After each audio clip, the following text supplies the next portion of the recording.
Ready? Yeah.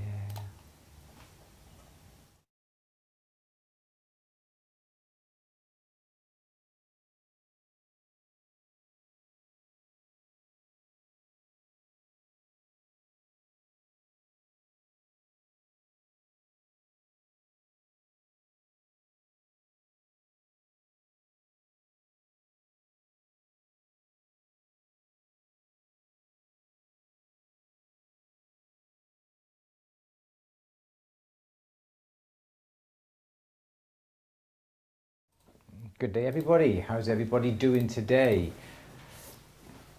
I thought I should have brought that monitor a bit closer because I can't see any questions. Would you like me to move it closer? No, because you tell me off. You do, don't you? Well, you don't. I do the questions. You do tell the me answers. off when I skip ahead. And that's the way it works.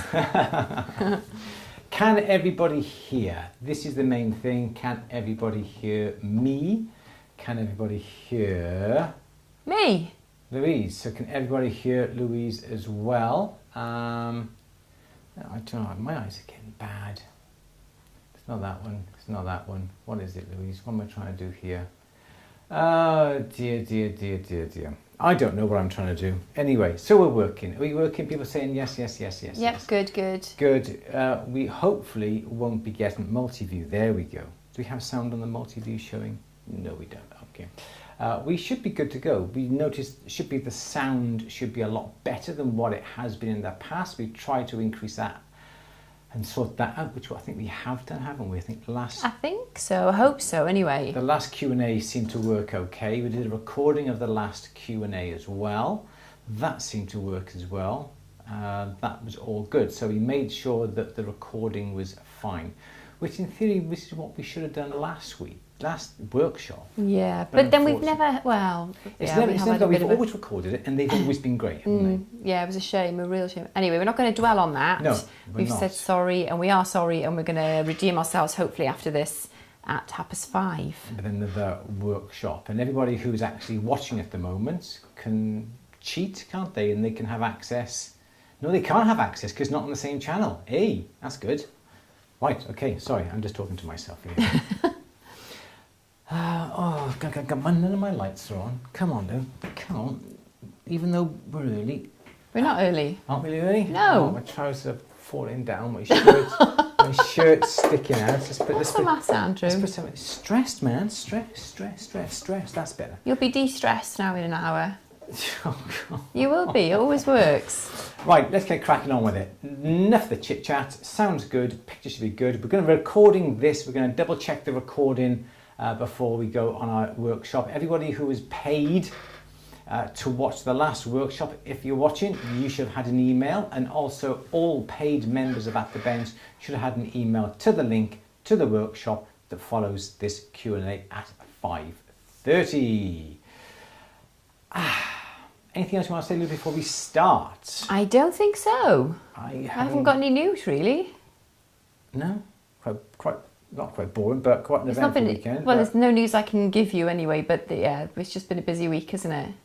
Absolutely, just having a drink of water. So. But nothing to update as yet. Well, there is news, but I just can't tell you it yet. If that makes sense. So, okay, so if there's no news, should we get cracking? Yeah, straight into it, is it? Straight into it. Okay. Thank you, John, for coming on. Good. It is Monday, the 16th. It is the 16th? It is. It is the 16th of, it's May, isn't it? It's it May. is. It is well May, done. 2022. Yes, that's right. It is time for our question and answer. Louise, let us have our first question.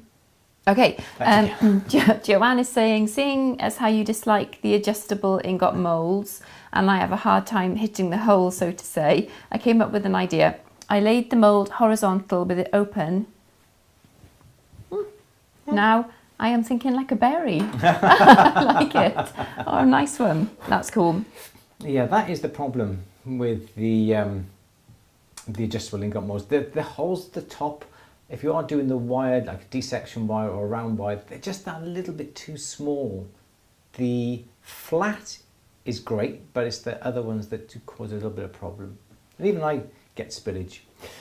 Let's crack on, Louise, shall we? Okay. Another question, but well done for that. Okay. Yeah, that's fab. Oh, and you have a grand picture of the ingot poured with this technique, but can't figure out how to post it. I don't think you can post it in YouTube, but if you email it to me, I'll try and look for it, and I should be able to share my screen. So yeah, Louise at andrewberry.co.uk. Yeah. Oh, Stacey just said just that. Yeah, thank you, Stacey. I'll check my emails now. Oh, you've sent it on Instagram. Yes, I will have a look now. Yes, I will get that now. Christine, sorry, I thought there were more questions. Actually, at the beginning, but just talk amongst yourselves. Is that a bit of song and dance? No, that'll put people off. It's not that bad yet. Christine's saying, does anyone have an educated guess on the silver price? Will it go down any further, or should I order now? This is the thing, if only we could predict the future, and if only we could know what the price is going to do. Yeah, we'd make an awful lot of money. The problem is that as soon as you have things like wars or invasions of countries, which obviously doesn't happen that often, the price goes up. If it's very unstable, the markets are unstable, the price of gold goes up, and normally the shares come down. Then once we reach some sort of stability, then the price comes back down again. But it doesn't come right back, it just fluctuates down, up and down a little bit. And if we knew exactly what the price was going to be, we would buy cheap and sell high. Well, the price of gold is high at the moment, isn't it? Yeah, and silver went up as well, but I'm afraid we don't know. We don't know. I wouldn't want to even give you any sort of guess, because most probably knowing me, I'll get it wrong, and you'll just come back and you go, well, you told me. Told you so. Anyway, let's have another question. Yes. But then I guess, like I said, when you're talking to prices of silver, it's only literally pennies, if that, a gram. It's not going to be hardly anything at all. Just sell a bit of your scrap, perhaps, to make up for it. Anyway, got a question, Evan? No, I was just looking for. Joanne's photo. I can't see it on Insta. Can you send it to @berryvintagejeweler, all one word, jeweler spelt the British way, and I'll get it up on my screen, or email it, and it'll come through to my emails, please. Thank you. Okay, so Horatia's got a question about brooch settings. I sweat soldered the setting on, now the pin is too bendy. I have hammered it where possible, but no change. Needs to be hard soldered for enameling, it's a big piece. Yeah, there's not much you can redo. You can get your steel block and you can lay it on it, and then you could get your burnisher and just get a little bit of wire, shall we? Not that, so get a bit of wire. Okay, so what you can do, you can try and get your pin somehow on a brooch, and you can really go up and down it, and then you can try and turn the pin a little bit and burnish it, turn it and burnish it. As you say, you've had a go with the hammer. You can come along. A hammer's not going to do an awful lot, because it's really sort of going to put some dents in it. I think the best thing to do would be to put this, obviously it's not going to be an advice, it's on the brooch, but hold the brooch and then get a pair of pliers right on the end. Get a pair of flat nose so we can actually work on this properly. And as you do with like the ear wires, you twist, and as you twist, it's going to twist this wire. If this is round, it's going to keep its roundness, so you're not going to get sort of any hammer marks. And just basically twist it, perhaps one whole turn. And what you may find, and you should find, is that wire will get a lot harder quicker than if you were perhaps burnishing it, back and forth, which is actually going to put flats, but keep turning. I'm not going to do an awful lot. Hammering it is a good way, but you're going to induce little flats into it. But twisting it, I think, is going to be your best bet. And then perhaps go over it then with another burnisher, just to try and burnish out all those little high spots that you may find when you twist it. But twisting is going to work harden it the quickest, the fastest way, with the least amount of distortion to the piece. Let's have another question. Okay. Kenneth, hi Kenneth. I cast a sterling ingot which is about 8mm thick. However, when it cooled, it has a slight scoop about 0.8mm deep. Would I be better to hammer it to reduce the thickness or file it flat? Yeah, this is to do with the shrinkage of metal. It always shrinks right on either side. So say you had your sprue coming down. I got some new markers. I can't show you, the board can, because the camera is going to be used in the workshop. But let me just zoom in on this and show you exactly what I mean. So here's your pouring channel, and say you've got your ingot down here. Okay. So what happens is that the metal comes in, it'll go here, it'll go there, and then what you'll find is that where the sprue is, right by here, you'll get a little dip. And it's right where the sprue is, but right on either side. And if it was a round, obviously it's going to be round, you're going to get like a little shallow, almost like a moat all the way around where the sprue was.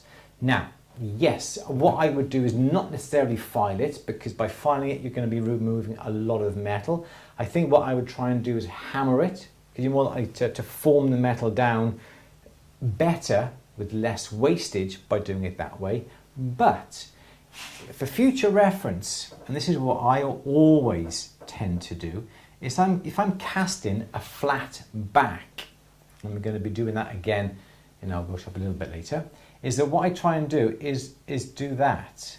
So where the mould is, say you've got half the mould coming up here, okay? So where you cut through your sprue into the lower half of the mould, where it comes down, you remove that little bit of an edge on either side.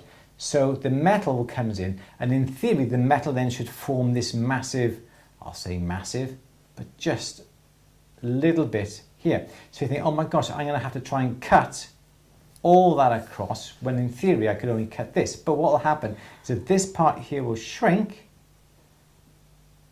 like that, because it will shrink, but it won't shrink down below your mould line or your model. So I'll explain this if you're going to be watching the sand casting workshop. I'll explain it. Remind me to explain this when we're going to be doing the flat back. Can I have a bit of paper there? I was going to write it in my diary, but it's going to be for the next. I should be able to remember this.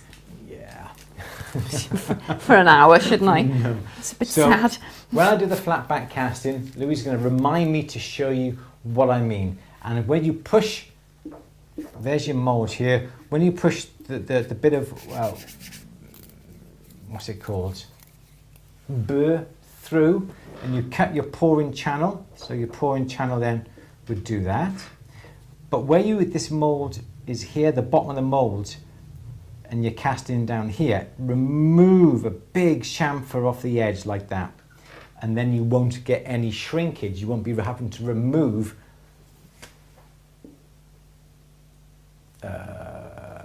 like that, isn't it? So basically that's wrong around. Oh my gosh, Andrew, you're all over the place, buddy. It's the new pen. It's the new pen, it's putting me off, it's too good. So this is yeah. where the sprue is. So if that's the case, you then have to remove all that, and all that. Whereas if you did it this way, all you'd have to remove is that little section there. Hope that makes sense, but stick around for the workshop, Ken. Well, not stick around, because it won't be on this particular YouTube feed. Nice for you to remind me. If anybody, by the way, if you remember and you haven't got the link or you missed the email, you've literally got like 20 minutes, half an hour at 5 o'clock to email me to get the link. Or if you were, yeah. Yeah, so if you don't have the link, if you should have had the link, if you're a full At the Bench member, or if you purchased a ticket for the last live. Yes. What if you didn't, but you want to join? I think this. I know. I did think of that, and I thought no, because we're not going to go through the whole workshop. But you can buy the workshop later on if you want to, when it's edited, and you can. But the first part is great, but the quality's not great. That's why we're doing anyway. Shut up, Louise. Everybody knows. Keep that. You're reminding me. Remember, we just did that bit. Yes. Okay. Do you want another question? That'd be a good idea. Micro is saying, can you explain saw blade size system?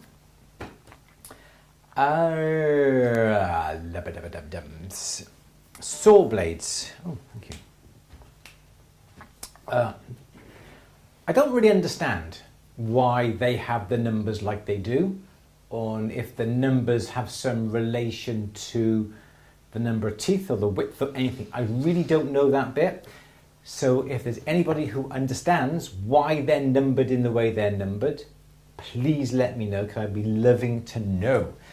Saw blades. Okay, so we have the finest and we have the coarsest. So, and in the middle then you have that. So in the middle, in theory, you have naught.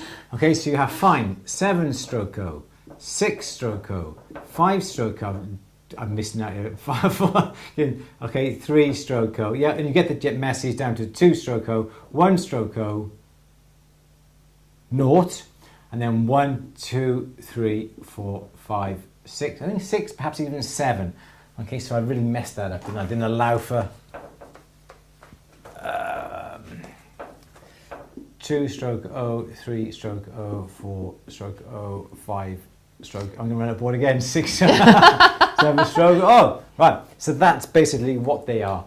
7-stroke O is the finest, 7 or 6 I think it is the coarsest. So the coarsest have big teeth like that. Over here we've got,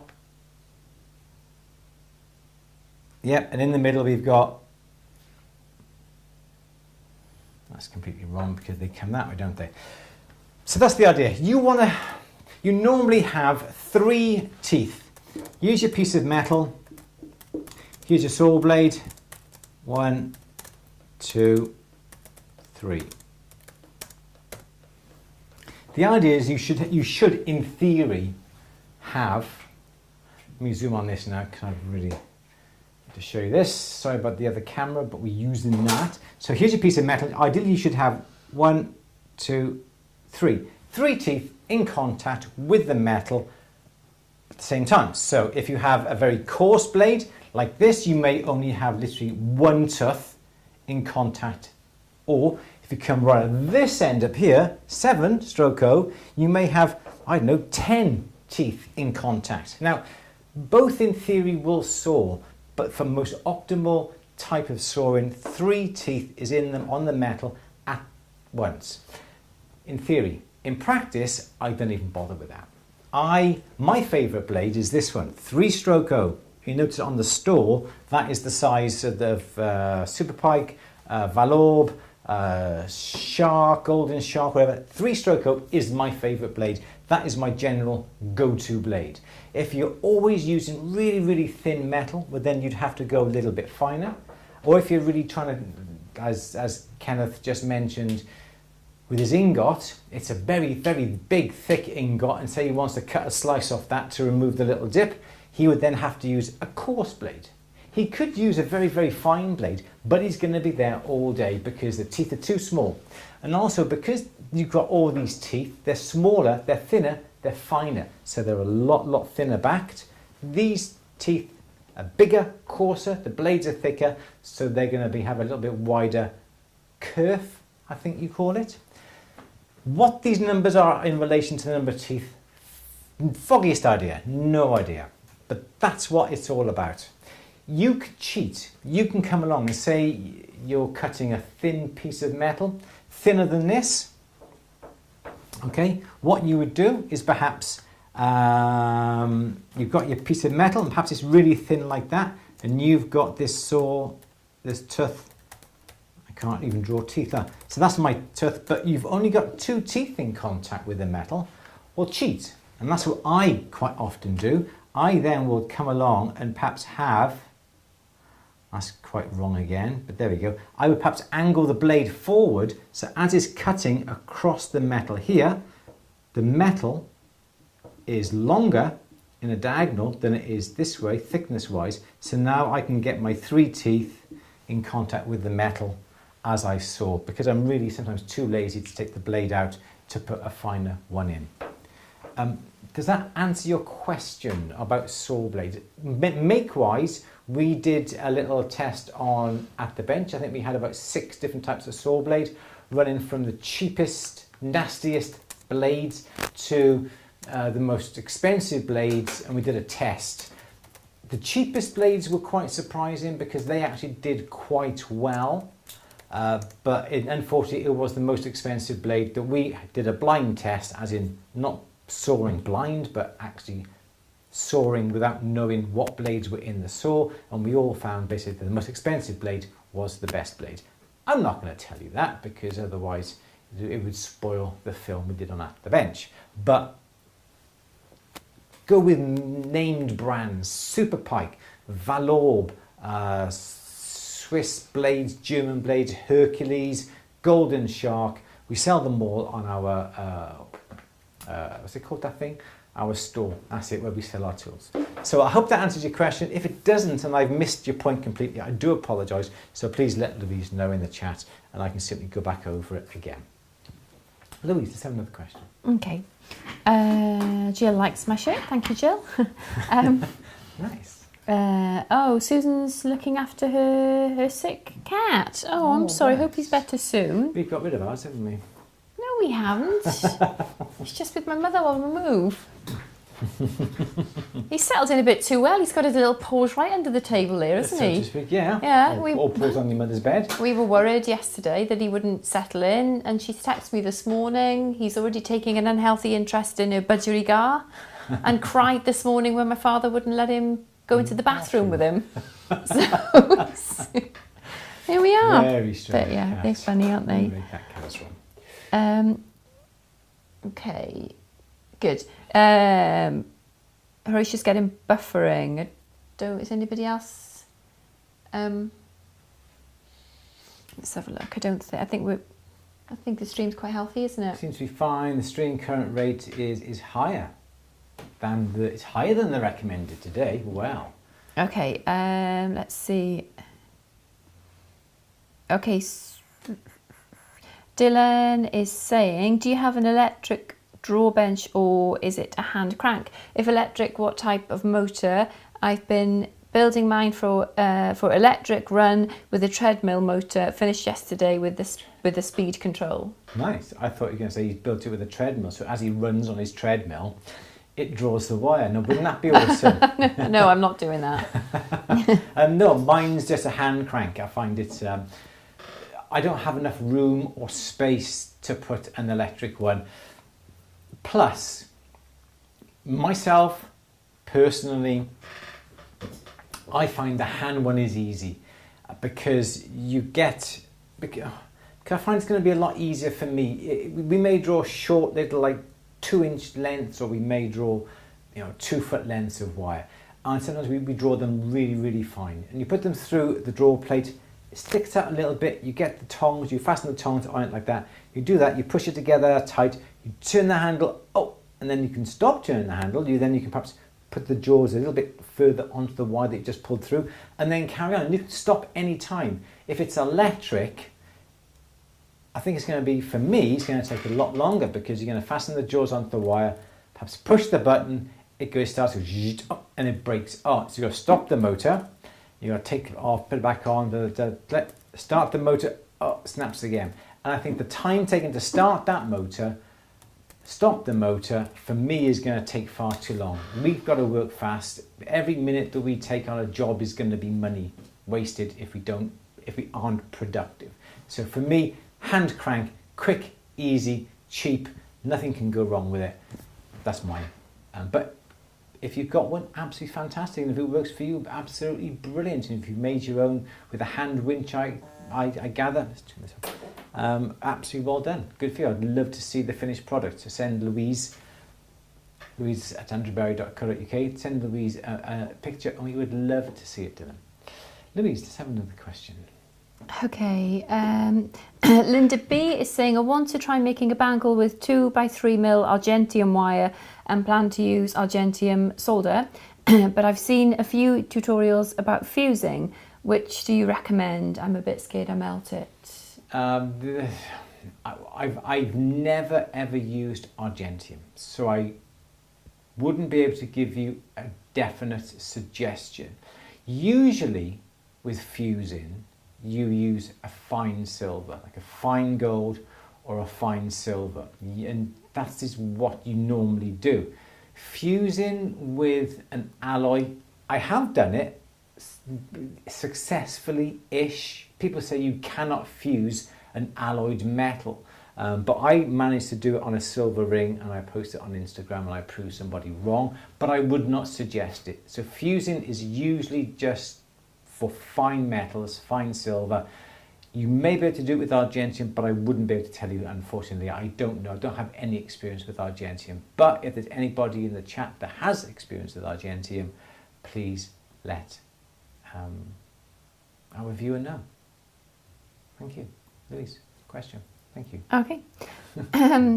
Joe is asking, if I invest in a flashback arrestor, would I need a separate one for a Smith little torch too? Are they different sizes for different torches? They're not.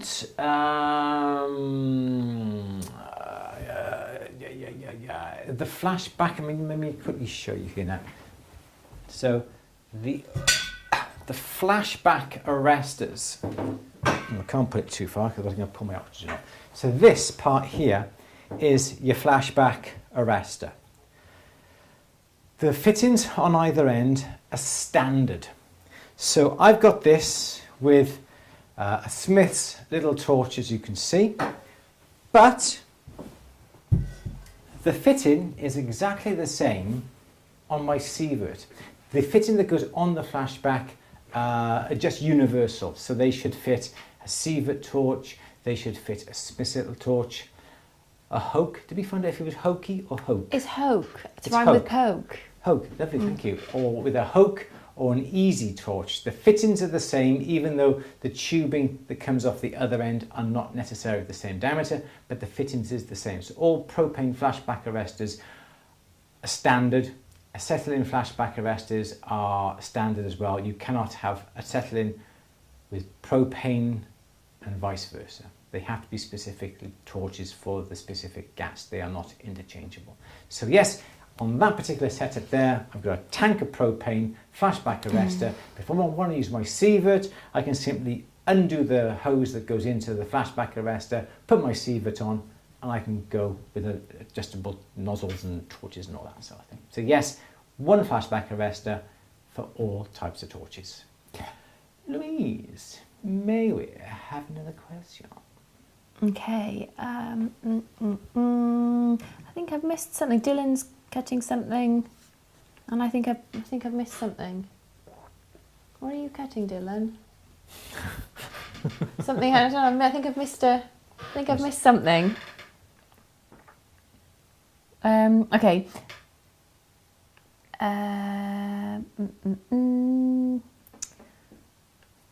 That's a chat. That's good. Good. Good. Stacey's saying, what about mammoth bone? In relation to Manatee bone is boring. I think I've missed something. We've got chat about poo and chat about mammoth bones. Definitely. Am I on the right Q&A? What are you guys doing?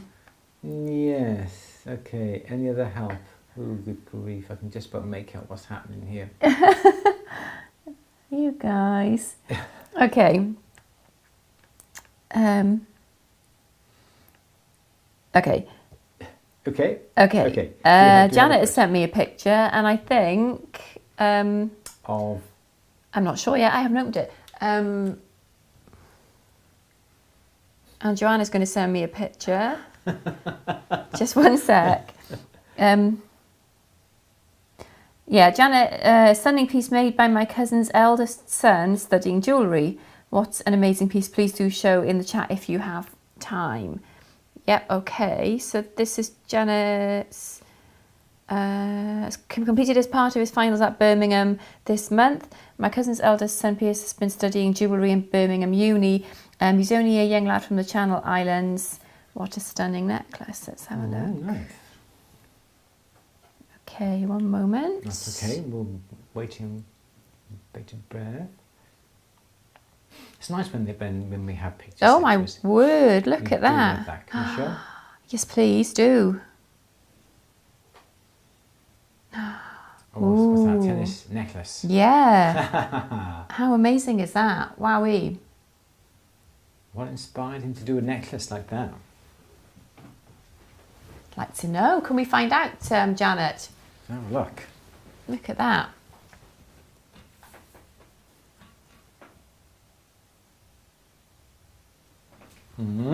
Very good. It's beautiful, isn't it? I can't. Can you zoom in on the links? That is, that's, yeah, it's Very not, good. but Each isn't it one amazing? hand fabricated, I gather. Nice. How do you know that? Well, you wouldn't cast them, I suppose, would you? That'd be cheating. Oh, right, okay. Yeah. Yes, that's amazing. Yeah. Beautiful, isn't it? Very good. Well, Do you know, like that. if Pierce is looking for somebody to model that, Janet, I will be, well, I'll oblige. You know, it's a hard job, but, you know, somebody's got to do it. It's stunning, isn't it? Very Wowee. good. Do like that. Very good indeed. Beautiful. Okay, are we back? Here we are back, yes. We're back, okay. Okay. Do you have anything next? Lush. Very good. I'm just still waiting for something from Joanne. Fossilised dinosaur poo. I'd be interested to see that as well, actually. Really? Well, yeah, if Dylan's catching it, yeah, I don't know, it just... Yeah, send me a picture, I'm intrigued. I want in on this party. You want in on the poo parties? Yeah. Okay. Yeah, give us a look. Very good. Okay, Lane has a question. A friend of mine inherited his grandmother's enamelling supplies, likely from the 50s. Would these be safe to use, or are today's enamelling pigments, etc., essentially the same? I wouldn't like to give you a definitive answer to this, because I know that the glass was made with lead at some stage, wasn't it? But I don't know when it stopped being made with lead and not being made with lead. So back from the 50s, that's like 70 years ago. In theory, the enamels should not go off because it is purely powdered glass. But I think I would have to doubly check and make sure that the glass that you've got in the enamel is lead free. So check online, check about what sort of date that the lead was removed from glass, or am I just thinking something else? Lead, glass, lead. Yeah, I think there should be lead in glass, but just double check, look up on the net. I wouldn't be able to give you an exact answer, but I think 70 years ago is a long time and there may be lead in it. So please just double check before you start putting it in the kiln and releasing any fumes from it. And to be honest, I think the enamels are really cheap these days, so I don't think it would make too much of a dent in your purse if you bought new, to be honest, just to be on the safe side. Yes, Lou? Helen is saying, ask the Guild of Enamelers, they will know. Absolutely, cool, yes. Yeah. Good. Dylan said, I can send a picture of the stuff once cared. I can't wait till then, I want to see it now. I want to see your poo now. Okay, Mary is saying, please don't forget me. How many times can you melt scrap sterling to pour? Depends what you're going to be doing with it. If you're going to be just simply casting, nothing but casting, and you're casting to a finished shape, in theory, you can keep on heating up and pouring it, heating it up and pouring it. So you can keep doing that over and over again. The problem is when you are heating up an ingot that then has to be put through the rolling mill or has to be rolled, because then you're changing the shape of the silver. You want the metal to move, you're relying upon the alloys in the metal to make it flow and to make the metal move. If repeated heating, pouring, you're going to burn off some properties that makes the metal malleable and ductile. But if you are simply just pouring it, like we're just simply pouring the, if I got the mic here, yeah. If you're simply just pouring up your silver to make a silver signet ring like this, and that's all you're doing with it, and you're not having to resize it, reshape it or solder it, you in theory can use the same piece of metal over and over again. But if you want to start to reshape the silver, hammer it, put a piece into the ring, solder it, I would then perhaps come along and put around about 50% casting grain and perhaps 50% old melted metal, just so the casting grain just lifts up the quality a little bit and puts some of the alloys back into the whole amount of metal. So that would be my tip. But if you're simply just melting it down, where are we going here? Here we go. Oh, here we go. Ooh. So if you're just melting it down, simply melting it down and making like a badge or making a button that doesn't require any more work, you can keep using the same bit of silver over and over again. But it depends on what you want to do. Louise, should we have another question? Okay. Yes. Pauline is saying this. Green. If I make a setting like a pair of glasses, how do I push the bezel over one side evenly, then to the other side, then do the other side? Thank you, Pauline. Alrighty, let's have a think. It is an awkward. It's called like a spectacle setting. What you could do would be, a lot of the times when we come to make spectacle settings, if you think about the side, okay, the side of the setting. So like your stone then would fit in, say it's a double-sided cabochon. Okay, so there's the stone here, comes out, comes down.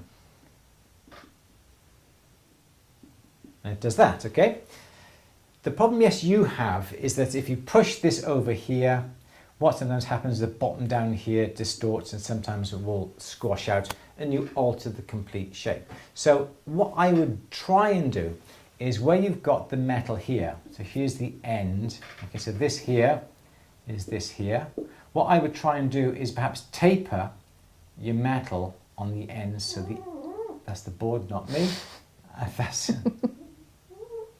okay. So you taper down both sides. So these here are really, really thin, so the metal will bend over nice and easy. Let me try and zoom in on that for you guys so you can see what we're looking at. Okay, so this is what we're looking at here.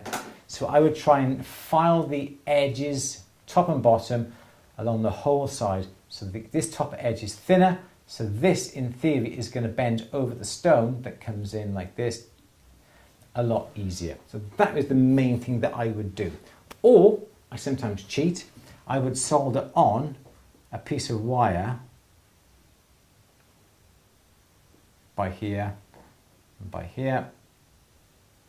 So I would solder on a little piece of wire like that. So when you've got your bezel, it comes like this, you've got your piece of wire then coming across down like this. Okay, so that comes down below. Then you can push that bit of wire over the stone. So it's almost like a claw setting, but on a massive, massive scale as opposed to a small one. That is the way that I would do it. If you are still having problems when you push down this corner in this direction here, this bottom edge is sticking out, grab yourself some thermolock, heat it up, push the bezel in with the stone so the bezel is trapped. So the thermolock would be coming, that isn't there because this comes straight across now. All right, you can just grab your thermolock. So your thermolock now covers all this area along here. So all this is thermolock. Your stone goes into place. Now you can push this bezel over here safely, knowing that all this area down here is trapped in the thermolock. Okay, so do that, and then you can burnish it all the way around without the worry of the bottom coming out. Then you simply warm up the thermolock, take the bezel out, turn it around, put it back into the thermolock, and burnish over the other side. That's another question. Okay. Oh, Shai. Hi, Shai. I finally made the gold glasses. Amazing. Oh, send me a send picture. us a I'd love to picture. see that. louise@andrewberry.co.uk. Oh, that's so cool. Well done. Janet's going to find out some more about the gorgeous diamond tennis necklace. Oh, Thank nice. you very much. Yeah.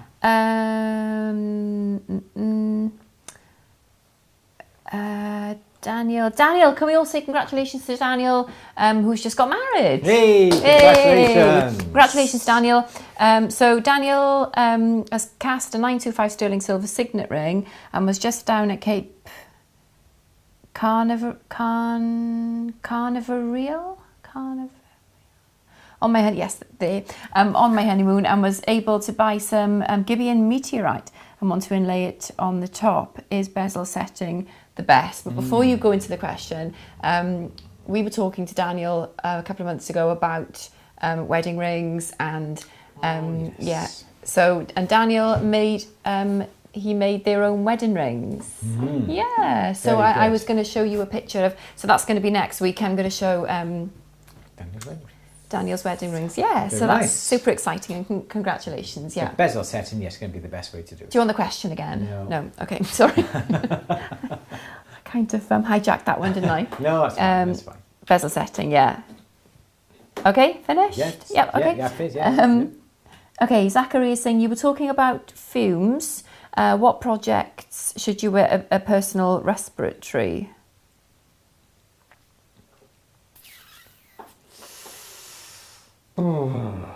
This is the problem, isn't it? This is the thing.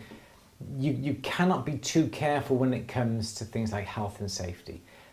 When you're soldering, I wouldn't say there's a lot of fumes given off, but if you're using things like paste solder, you do get a nasty whiff, whatever is within the paste solder, you do get a bit of smoke coming up off it. That has a very nasty smell. So yes, I would definitely have some sort of extraction towards your soldering area that would take that away. And also if you're perhaps melting down some people's pieces of chain rings and that sort of thing, you'll find there's a lot of dirt and all dead skin cells and all sorts of perfume and gunk gets caught in the chains and earrings and rings.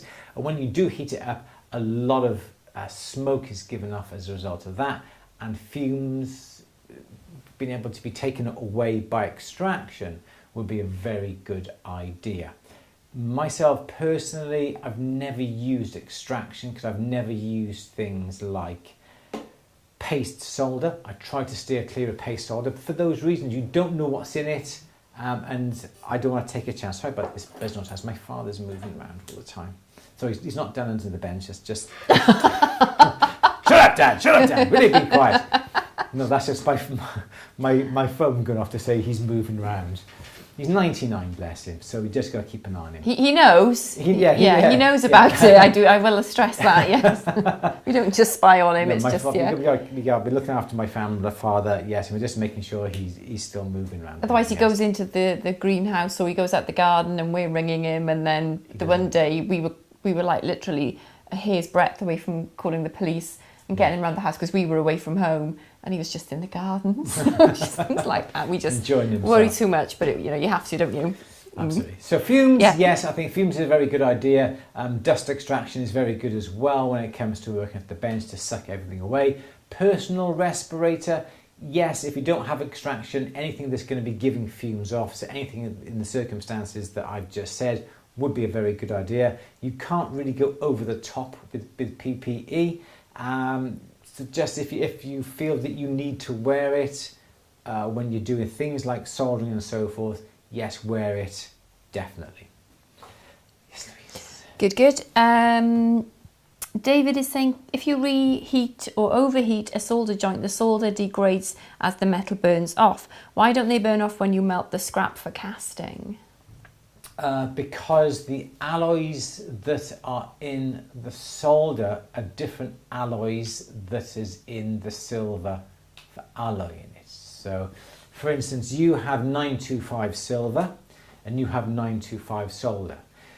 The alloys that go into the 925 silver for a pendant, okay, is different from the alloys that go into the silver to make a solder, because the alloys have to be added to the solder to reduce the melting point of the solder. So other alloys are added to reduce that melting point. It's still 925 silver. As you come down the scale from hard to medium to easy and extra easy solder has the most alloys in it. It has reduced the quality of 925 silver so much that it is not hallmarkable. It is not suitable for being hallmarked over in this country. So it is the alloys that's added to the silver that changes the melting point. And as a result of that, when you overheat a piece of solder, it will burn off those alloys that have been added to reduce the temperature melting point for that piece of metal. And I think that's roughly about what I'm trying to say. So yeah, the alloys for silver, alloys for solder are completely different, yes. And that's why they don't burn off when you melted silver, yes. Okay. Yes.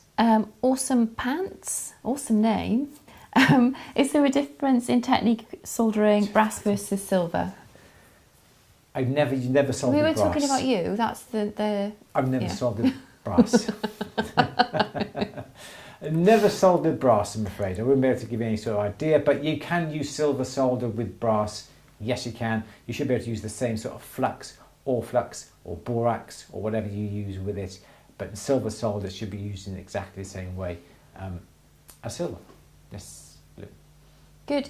Janet is saying, would scoring along the centre of the bezel help hold the setting stay still while turning over the edges? Yeah, what you don't... The problem that you've got is that you may have, I don't know what stone it is you're using, but if you have sort of like a very sort of a fattish belly here, here's like your centre line, and you have your metal. If you score it too much across here, it may likely not necessarily bend. If it does bend, it may bend away from your metal, because it'll want to push away. This area here has to be thin enough to be able to come over like that, over onto the stone. So yeah, try score in the middle, which would be a good idea, but it's these edges up here that have to be thin. If you have a thick area here and you've scored it, it's not going to push this part of the metal downwards. The metal has to be thin. So score the middle, but make the metal thin as it gets out to the outside edge, and you should be able to do it. But yeah, good answer. Good question, good answer. Not my answers, but Lynn's answers. Okay.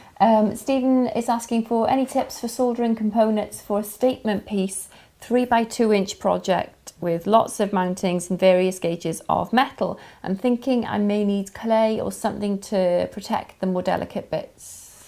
So really what you should be doing is when you have multiple pieces on a project, ring, evens, whatever, always start with the thickest pieces, right? So say you've got, as you say, 3 inch by 2, I have no idea what it is, but let me just quickly draw this out, okay? So say on here you want to solder a piece of rectangular metal that is perhaps that sort of size. You then want to solder on a very, very thin little wire, okay? Like that. If you try to solder that little wire onto here, no problem at all, if that is the only thing you want to do. The problem comes then is if you want to solder this piece on top of here, because the heat needed to solder that on is greater than soldering that on. Because if you look about it, this is this big, okay? This may be 4 times the size of this guy, but this huge area here may be 30 times the size of this guy. So then obviously this is going to need 30 times more heat than this. This is going to need 4 times more than that. So if you heat this up, is that how it works out that way? Yes. So then if you heat up this is going to come undone, because the heat involved to solder this in place is greater for the mass than this little guy here. So always start with the thickest, biggest, heaviest pieces going together, and then you can come down, because obviously when you come to solder this, you heat this area up here, okay, to solder this little guy on, and this little heat area here is going to heat up, And this little guy here is not going to need an awful lot of heat onto this guy to solder. And you should be able to solder this on before this melts. But if you solder that on first, if you try and solder that on, this is likely to melt because of the heat needed. So always start with the thickest and work down to the smallest. You can also then come along with things like wolf clay from Kate Wolf that enables you then perhaps to hold pieces together in place when you come to solder next to them. Sometimes they'll act as like a heat sink, not heat sink, like a thermo barrier to stop other parts coming apart, but it'll hold it all together for you whilst you add extra components rather than heating them up and them dropping off. But wolf clay is very, very good. Please, let's have another question, shall we? Okay, Lois is saying, I have silver scraps that are melted to reuse. I then annealed and rolled. When I made a heart pendant, I couldn't get a shine. Why? Most probably you've got a lot of firescale on the piece. Most probably. So what you may have to do is physically file the surface evenly all the way over and get your buff sticks and go back over, and then you're getting through that layer of firescale. The other thing that you must remember that I'll be doing in the workshop a little bit later is that when you come to melt your silver, what you want to do is get your crucible on your fireproof surface. What a lot of people do, and what I often do, is get your silver in the cold crucible, you put the silver in the crucible, and then you start to heat. And you keep heating, and you keep heating, and you keep heating. Because that is the wrong way of doing things. Because what you're doing, you're actually having to heat the crucible really before the silver melts. And then the longer the silver is in the crucible and you're passing your flame back and forth, you're sort of enticing a little bit of firescale into the silver. The trick is you need to heat up the crucible first, so it's bright, not bright red, but it's a lot hotter than what it is, virtually to the same sort of temperature of melting silver, so perhaps it should be just a faint glow to it. Then you add the silver, then you put the torch back on top. You do not remove the torch from that silver. The crucible is up to temperature. The silver won't take hardly any time to melt because the heat is encapsulated in that crucible. Keep the flame on the top. Keep the flame on the top all the time. So wherever you move your crucible, the flame's on top. You come to cast, keep the flame on top, and you pour. The longer the flame is on the silver, the better, because it's, ouch, I spit on the end of my thumb. Because it's the air that absorbs into the silver, and if you can stop the air around you touching the silver, you should be able to stop firescale going into the silver. And hopefully I'll remember to do that. I might come to do my casting a little bit later. Some of the question, do you? Okay. Welding Biker 1, thank you for making all your videos. Now that I'm retired, I'm currently making 2 sterling silver rings for our 30th wedding anniversary, and you are the inspiration for taking on the project. That's very nice. Thank you very much. Oh, that's really lush. Cool. I love that. It's nice. Dylan is saying, can your smell receptors be destroyed from dropping hot metal into pickle solution without proper ventilation? It depends on what temperature you're putting your piece into the silver. So what I would be inclined to do is not quench it straight away. What I would be inclined to do is wait until it cools down so there's no trace of colour to it. I haven't got my acid pot on here, but what I normally do is lift the lid, get the piece, slide the lid in between the pot and the lid, put it in, keep the lid over the top, and perhaps drop it in and put the lid straight back down. That's what I usually do, and then any fumes that come off get trapped in the lid and stay. Keep the lid off, you keep quenching it, you're going to get some fumes coming up. Whether that ruins your sniffy smell receptors in your nose, I really don't know.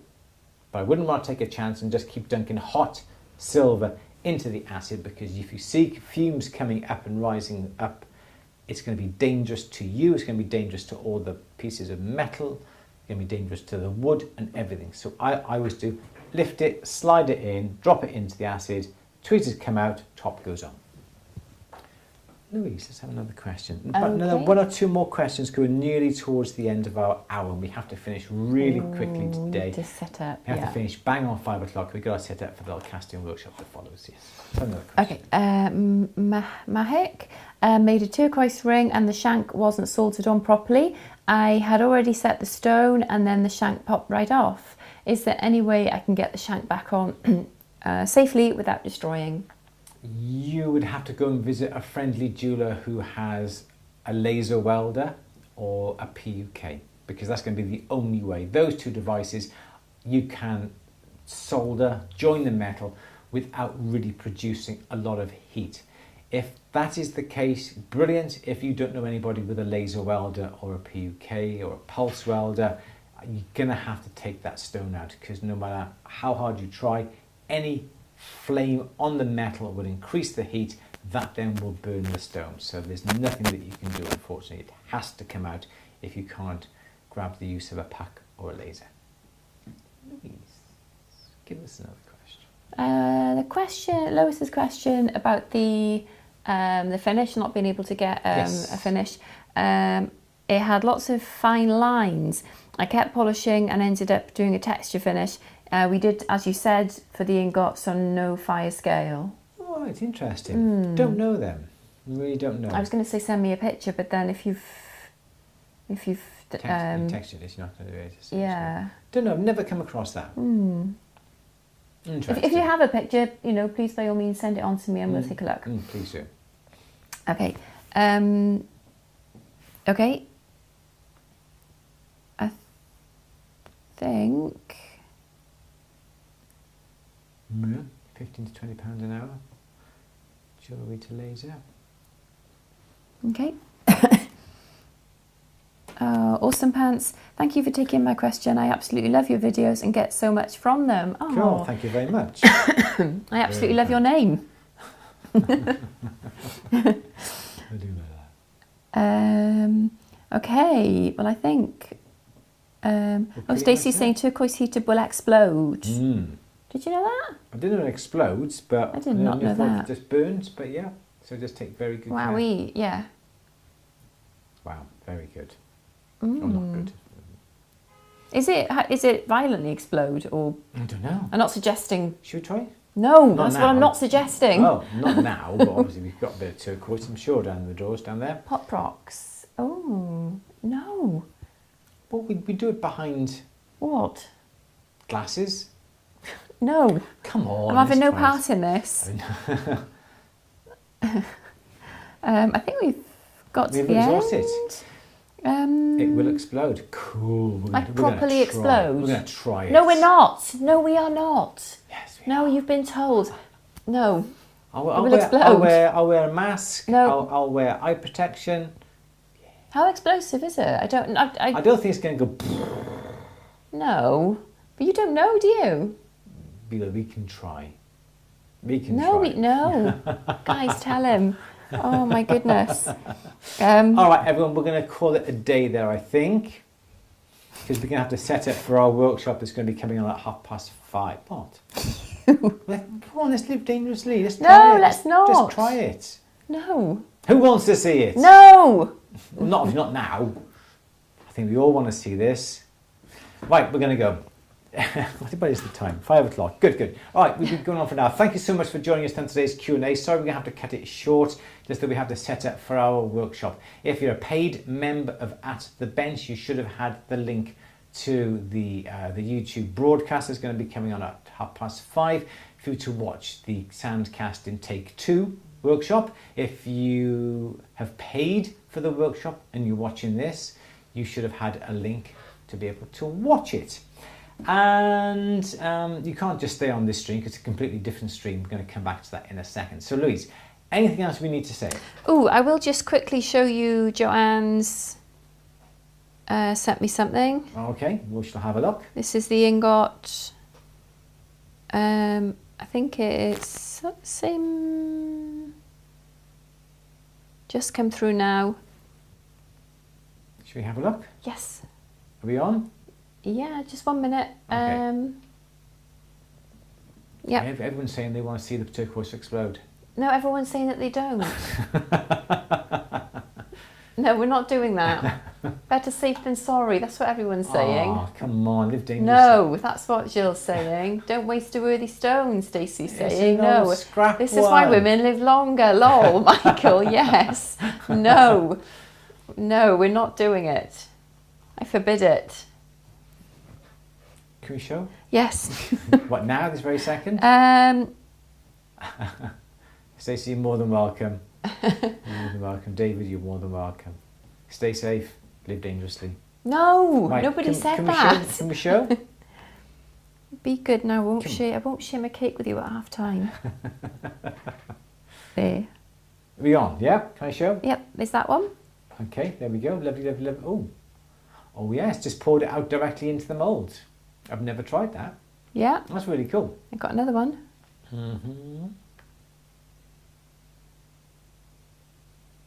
Have to try that, won't we? Yeah. Cool idea, because someone was saying about can you cast cuttlefish or have an open back mould and like sand casting, have an open mould and just pour the silver in. And in theory, yes, you can, but you need to know the exact amount of silver that fills that mould. Otherwise, it's going to be splurging everywhere. And don't want molten silver going everywhere. So yeah, well done for that. Really good. Good. Absolutely, really good indeed. Armoured glass. I don't think you need armoured glass. No, we don't need armoured glass. Shall I tell you why? Why, Louise? Because we're not doing it. And that's that. All right, no problem. That is that. All right, everyone, thank you very much for joining us today. Do appreciate it. We will see you next Monday. Are we here next? No, we're not here next Monday. Oh, no, we're not, are we? We're not here next Monday. There may be a Q&A, there may not be. Well, depends where we are. Actually, yeah, we are somewhere nice next Monday, Yes. so we might, if we can get a signal, we'll do a Q&A, but it won't be from here. It'll be somewhere completely different. And it'll be a bit of an impromptu Q&A. So keep an eye on your socials and what we're going to be doing next week. And yeah, time comes around really, really fast. So thank you all very much for the kind words today. See you in the workshop. I sent you a place to test Andrew on the turquoise. Oh, cool. We're going to try it. Okay, everyone, thank you very much for joining us today. We're going to be coming back 5:30 on a different link. You should have all had that link by now. If you haven't had that link, you've got about 15 minutes to message Louise. Email Louise, louise@andrewberry.co.uk. We will check that you are a member just to make sure that there's no cheating going on, and she will give you the link that starts at 5:30. It might just be the link. I'm not being rude. 5:30. It's just if I get quite a lot, I'm just going to send you the link so you have it quickly to jump straight back on to the right feed. So it might not be a... No chit chat. It might just be the link. So yeah, I'm not being rude. It's just, to make sure I get through them all. Absolutely. Okay, so there we go. Everyone take care. We may see you next Monday, we may not. And if we don't, we'll see you the following Monday. So in the meantime, Louise, say goodbye. Goodbye. Anything you want to say? I got a good idea. What? Should have a nice cup of coffee. What now? Yeah. Okay. Everyone take care. See you very, very, very soon. Enjoy the rest of your week. And thank you for joining us today. Everyone take care. Cheers.